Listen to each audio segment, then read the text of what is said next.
Welcome back, everyone. Today we're going on another deep dive into early human migration. Definitely. And, we've been looking at this topic a lot lately, but We have. this journey to Sahul, it really just kind of throws out some of the... It just throws everything we thought we knew out the window. It throws everything we thought Yeah. we knew about our ancestors.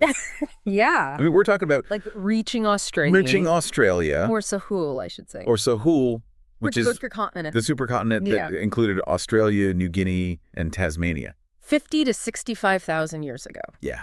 That's incredible. That's just mind-blowing. I mean, think about that. It is. I mean, the thing that's so fascinating to me about this is that it means they had to have mastered seafaring. So much earlier than we thought. So much earlier Right. than we thought, like way earlier. Like, we're not talking about just some accidental voyages. We're talking about intentional trips. Island hopping. Across huge. From Indochina through Indonesia? Yeah. I mean, that requires a level of planning and coordination. Navigation. Yeah. That, It changes everything. it changes our whole understanding of their capabilities. Yeah.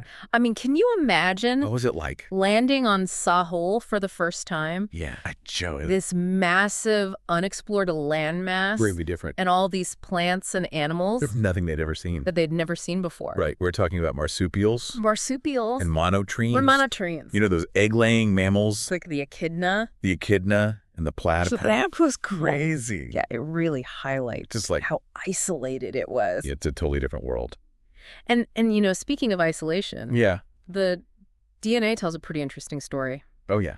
So around 37,000 years ago, Okay. the genetic paths of the people in New Guinea and the people in Australia Started to split. they began to diverge. Okay. It's like So they're on. setting two clocks ticking at slightly different speeds. Okay. And then over millennia, Mm-hmm. those tiny differences just become huge. So they're related, but Yeah. on their own paths now. Exactly. Yeah. Wow. Yeah, so we're talking about The ancestors of the ancestors of today's Aboriginal Australians yeah. and the indigenous peoples of New Guinea And they're both on starting their own unique evolutionary journey. their own evolutionary journey. But then It gets even more interesting. it gets even more interesting. Enter rising sea levels. Oh. So picture this vast connected land Uh-huh. slowly being carved up Carved up by the ocean. by the ocean. Oh, wow. So first, around 12,000 years ago, Okay.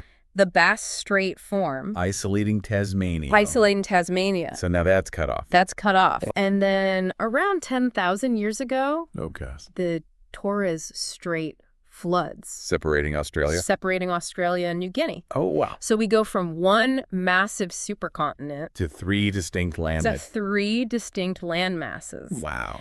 And essentially, three separate human groups, So now complete isolation. each adapting to their own unique environment. That's crazy. So like nature set up this giant experiment Like a giant experiment. in human resilience. Yeah, and they adapted. And they did. Sure did. Like in New Guinea, Yeah. they independently developed agriculture. Independently developed agriculture. They're one of only a handful of places on Earth where that happened. Wow, that's incredible. Would you look at ingenuity? Talk about ingenuity. Yeah. Amazing. Absolutely. Yeah. But while agriculture was flourishing in New Guinea, Mm-hmm. the Aboriginal Australians were tackling something completely different. Like a totally A different totally different challenge. arid climate. Oh, and they didn't independently develop agriculture like they did in New Guinea. So different solutions. And that's crucial Yeah. to understand, I think, because, success Doesn't always look the same. doesn't always look the same, right? Yeah. Their deep understanding of the land, Mhm. their complex systems for finding water, Amazing. their ability to thrive in such a harsh environment. Yeah. All of that speaks to incredible adaptation. It really does, yeah. But Tasmania, Tasmania. this is where things get really interesting Yeah, this is where things get really interesting. because it's not just about what they gained. It's about what they lost. It's about what they lost. Right.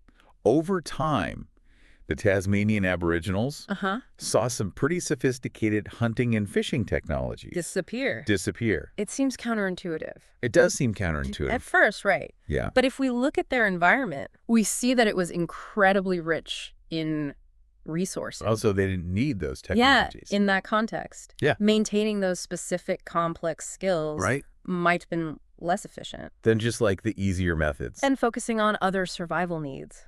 That's so interesting. It's a fascinating example of Yeah. how even loss can be a form of adaptation. Yeah, I never thought about it like that. Yeah, So we've journeyed we have. with the first Australians From their incredible seafaring from their incredible seafaring to achievements. adapting to vastly different environments. Yeah, it's a story of courage, resourcefulness, The power of adaptation. the power of adaptation. It really highlights It really does. that there isn't one single path to success for humanity. Right.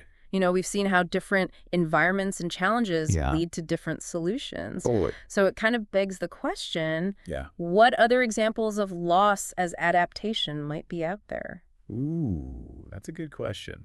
Hidden in history or even in our modern world? Yeah. And how much does our environment shape not only our technology, Yeah. but also our way of thinking? Oh, wow. Something to ponder. It is something to ponder. It is, yeah. That's all the time we have for today.